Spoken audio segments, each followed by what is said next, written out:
I didn't plan to speak that night. I expected to survive the annual pre-Thanksgiving family Zoom the same way I'd survived every holiday for the past 10 years.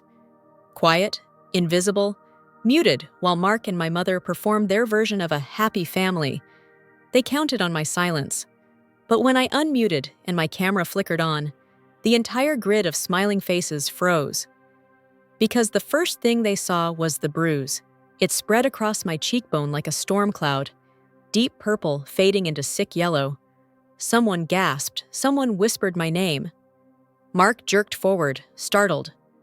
My mother's hand flew to her mouth. Not out of worry, but out of fear I was about to expose everything.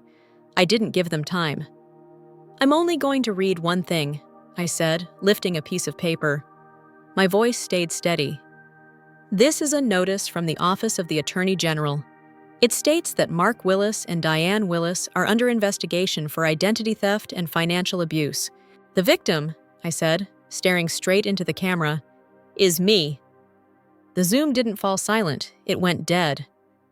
"Hannah, honey, what is they?" Mark began, trying to smile.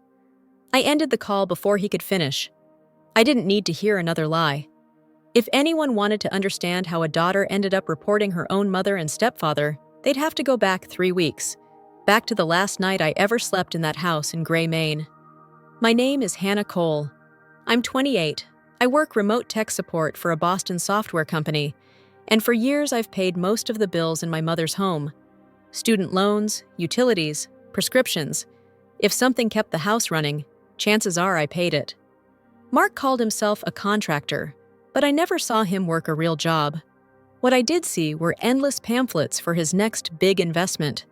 The night everything broke, I came home from a double shift to find him at the kitchen table, papers spread out like he was hosting a board meeting. My mother hovered behind him, wringing her hands. "Sit down, Hannah," he ordered. "I'm exhausted. Can this wait?" "No." He slid a brochure toward me. "Strip mall in Manchester. All I need is the $30,000 from you." "I don't have that kind of money," I said. He sneered. "You live here rent-free. Time to contribute." "Contribute?" I snapped. "I've paid every bill in this house for years. You don't even—" The slap came before I saw his arm move. White light burst across my vision. My mother didn't step in. She didn't touch me. She whispered only one thing. "You're a burden." Something inside me cracked cleanly. I went upstairs, locked my door, packed a backpack, climbed out the window, and dropped into the freezing November night. I didn't know where I was going. I only knew one thing. Anywhere was safer than staying in that house another minute. The only place open at 2 in the morning was a 24-hour diner off Route 26, the kind with buzzing neon lights and coffee that tastes like burnt hope. I sat in the last booth, clutching my backpack, trying not to fall apart while the bruises on my face pulsed like a second heartbeat. My hands trembled as I typed one name, Jenna. We hadn't spoken in years, ever since she stopped coming to family gatherings when Mark arrived. Now I finally understood why. She answered on the second ring. "Hannah?" My voice cracked. "Can you come get me?" She didn't ask a single question. "I'm on my way." 25 minutes later, she burst through the diner door in pajama bottoms and a winter coat.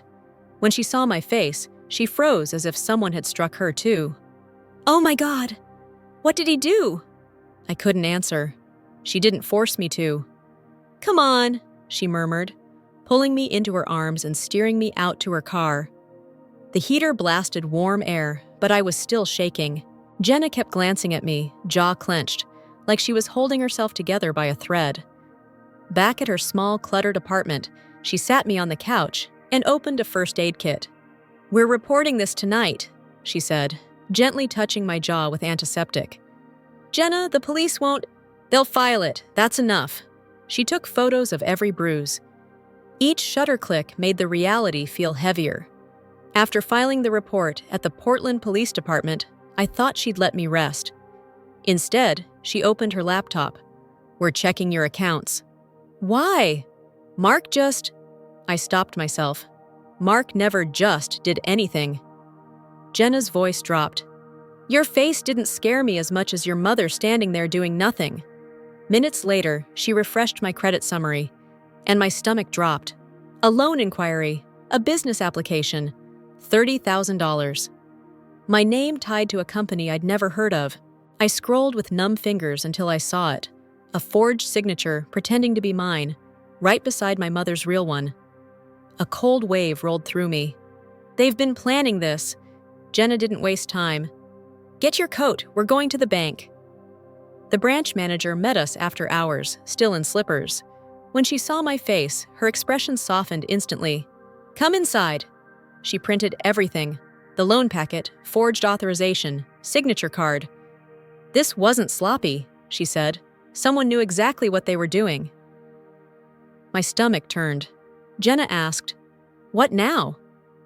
The manager handed me a brochure. Talk to this attorney. She specializes in financial abuse. Her name is Monica Stone. The next morning, Monica read everything in silence. Then she folded her hands and looked at me.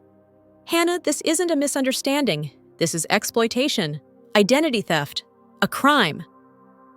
A crime. Hearing it said out loud slammed into me like a locked door. And for the first time since I jumped out that window, I realized something frightening and freeing. I wasn't running anymore. I hadn't planned on ever speaking to my mother again. But 3 days after meeting with attorney Monica Stone, her name lit up my phone. I almost let it ring. Almost. When I answered, her voice was syrupy sweet, the voice she used on people she wanted something from. Hannah, sweetheart, everyone's been so worried. We're having a family Zoom before Thanksgiving. All your aunts and uncles will be there. They keep asking about you. Can you join? Just for a few minutes? No, Mom. Oh, come on, she insisted lightly. You don't even have to turn on your camera. Just say hello and keep the peace. Keep the peace. She'd watched Mark hit me and said nothing. But I heard Monica's words in my head. You don't owe them silence. Fine, I said. I'll join. That night, I wasn't nervous. I was ready. Jenna sat beside me on her couch, the document from the Attorney General's office in my hand. The Zoom opened with a grid of cheerful faces, beach backgrounds, fireplaces, cluttered bedrooms, aunts waving, uncles drinking, and in the center, Mark and my mother, dressed like they were posing for a holiday card. Hannah! My Aunt Cindy squealed. Where are you, sweetie? Your mom said you've been moody. Mark chuckled. She's always been sensitive. Doesn't understand how family works. My mother sighed dramatically. Maybe she'll grow out of it. I watched their performance with the camera off. Jenna whispered, They're digging their own graves. Then Mark leaned toward the screen. Hannah, unmute and say hi. So I did. Hi, everyone. 20 faces snapped toward the sound. Then I turned on my camera. Gasps broke out instantly. My bruises were darker now, deep maroon, fading yellow. Somebody's wine glass hit the floor. An uncle whispered, Jesus! My mother's face twisted, not in worry, but in fear. Honey, what happened to your face? You tell me, I said quietly. I lifted the document. I'm going to read one thing. Hannah, don't, Mark barked. But I began anyway. This is a notice from the Attorney General of Maine. It confirms an investigation into identity theft, financial exploitation, and domestic abuse. The individuals under review are Mark Willis and Diane Willis. Silence. Absolute. The victim listed, I said, is me. My mother sputtered. She's lying. She's confused. I kept going. Mark used my name for a loan I never signed. My mother co-signed it behind my back. And when I refused to give him money, he hit me. Someone shouted, Diane, is this true? Mark's face twisted. End this call now. No, I said. I'm done letting you rewrite my life. I lowered the paper. The case number is on the last page. Anyone who cares can look it up. Then I clicked Leave Meeting. The screen went black. Jenna exhaled shakily. You just blew up your whole family. I stared at the dark screen, my heart finally steady. No, I whispered. I finally told the truth. 3 days after the Zoom call blew my family apart, I received an email titled, We need to talk. Uncle Robert. I hadn't spoken to Uncle Robert Hale in years. He and my mother clashed constantly, mostly because he never trusted Mark. My hands shook as I opened the email. Hannah, I saw the recording. I'm proud of you. I also have information you need. Please meet me. Robert. He chose a quiet cafe in downtown Portland. When I arrived, he stood to hug me, an old leather briefcase resting beside him. His eyes were heavy. I'm sorry, he said. For what? For not doing more when I saw the signs. He opened the briefcase and slid a thick manila folder toward me. What is this? I asked. Everything I found on Mark Willis. I started digging years ago. I hesitated before opening it and immediately felt the ground shift beneath me. Driver's licenses under different names, mugshots from Nevada, court filings, restraining orders, bankruptcies, a decade of destruction in paper form. My voice cracked. This can't be real. It's real, Robert said softly. I hired a private investigator when your mother married him. I tried to show her, but she shut me out. I flipped through page after page. One report detailed a woman in Nevada losing her home after Mark tricked her into signing temporary documents. Another woman in Oregon wrote that he isolated her, forged her signature, drained her accounts, then vanished. He's been running this pattern for years, Robert said. Charm, isolate, exploit, disappear. And now me, I whispered. He escalated with you, Robert said. Because you had something the other women didn't. Steady income, clean credit, and a mother willing to sign anything he put in front of her. Hearing it out loud hurt more than any bruise.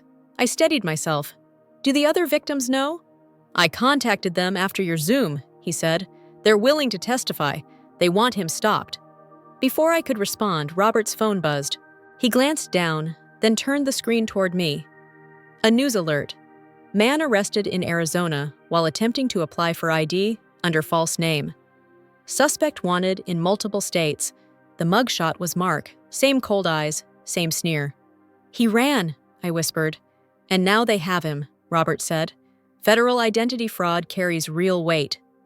A shaky breath escaped me. What about my mother? Robert exhaled. She's talking nonstop, blaming Mark for everything. But the documents she signed... He shook his head. She can't escape her own signature. I looked down at the folder. Years of lies, of women damaged and abandoned, and somehow, I was the one who broke the cycle. Robert placed his hand over mine. Hannah, you ending your silence may have saved more people than you know. I used to think federal courtrooms looked like something out of a movie. Polished wood, cold marble, a place where the truth echoed. But standing there in Boston, staring at the back of Mark Willis's head as marshals led him in, I realized the truth didn't echo at all. It weighed. It sat in your chest, in your throat, waiting for you to finally let it out. The first witnesses were two women from Nevada. Hands clasped, voices trembling, they described the same pattern. Mark's charm, his careful isolation, the slow drain of their money and confidence. Then came the woman from Oregon. She looked the jury straight in the eye and said, "He made me believe I couldn't survive without him. That's how he stole everything." Different women, different states, same man. By the time it was my turn, I felt like my ribs might crack. Monica touched my arm. "You're ready?" she whispered. When I stepped onto the stand, my knees buckled for a moment. I forced myself to look at the jury, then at Mark, then at the empty folder that once held the forged documents he'd pretended I signed. The prosecutor's voice was gentle. "Ms. Cole, can you tell us what happened the night you left home?" I inhaled. "He wanted $30,000. When I refused, he hit me." A ripple moved through the courtroom. I kept going, telling them about the kitchen table covered in fake investment papers, my mother watching silently from the stairs, the window escape into the freezing night, the diner, Jenna, the forged loan, the first police report. Every detail I had buried came out. And Mark couldn't interrupt me this time. Then my mother took the stand. She wore a modest sweater and a trembling voice, trying to play the role of a manipulated wife. "Mark controlled everything," she said. "I didn't understand what I was signing." The prosecutor stepped forward. "Mrs. Willis, did you witness your husband strike your daughter?" My mother opened her mouth. Nothing came out. "Did you intervene?" Silence. "Did you report it?" Heavier silence. Watching her fail to speak was the moment something inside me finally snapped loose. The version of me who still wished she'd defend me dissolved for good. When the verdict came, the courtroom held its breath. Mark Willis is sentenced to 25 years in federal prison, and Diane Willis is sentenced to 2 years of supervised probation. I didn't cry because of the sentences. I cried because, for the first time in my life, no one believed Mark. No one believed my mother. They believed me. Outside the courthouse, cold wind hit my cheeks. Jenna wrapped me in her arms. "You did it," she whispered. "No," I said, wiping my tears. I finally got my voice back, and I wasn't letting it go again. In the weeks after the verdict, my body began to relax in ways I didn't know were possible. For the first time in years, I woke without flinching at every sound. I moved into a small one-bedroom apartment in Portland, close to Jenna. It wasn't fancy, creaky floors, a stubborn radiator, but it was mine. A place where silence finally meant safety. I started therapy twice a week. At first, I cried through entire sessions, unable to answer simple questions like, "What do you need?" But slowly, my voice grew steadier. I learned how trauma rewires you, how survival becomes instinct, and how healing is a long, uneven path, rather than a single moment of relief. I joined a support group for survivors of financial and domestic abuse. Sitting with women whose stories echoed my own made me feel less alone. Some nights we laughed at the absurdity of what we'd lived through. Others, we held each other when memories hit too hard. Each meeting stitched another small part of me back together. My company in Boston surprised me the most. Instead of questioning my chaos, my manager called and said, "Take the time you need, we believe in you." They offered me a permanent remote position and a raise. I didn't know whether to laugh or cry, so I did both. My mother reached out 3 times.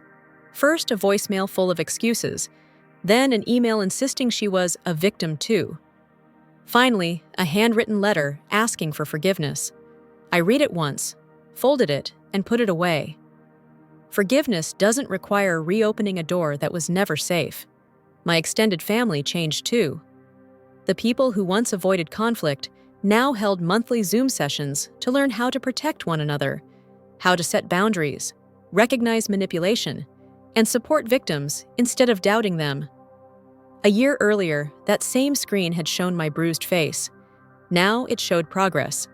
On the 1-year anniversary of the Zoom that changed everything, the family raised their glasses. Uncle Robert spoke first. "Hannah didn't just save herself, she saved everyone Mark might have hurt next." I caught my reflection in the corner of the screen. No bruises, no shaking hands, just steady breath and clear eyes. I remembered the terrified girl who unmuted that night, holding a piece of paper like a shield, declaring she wouldn't be silent anymore. I wanted to reach back in time and tell her I was proud of her. And I am. If you've stayed with me until the end, tell me, how did Hannah's journey make you feel? Would you like more stories about strength, survival, or family? Share your thoughts below, and don't forget to like and subscribe for more stories from women finding their voices again.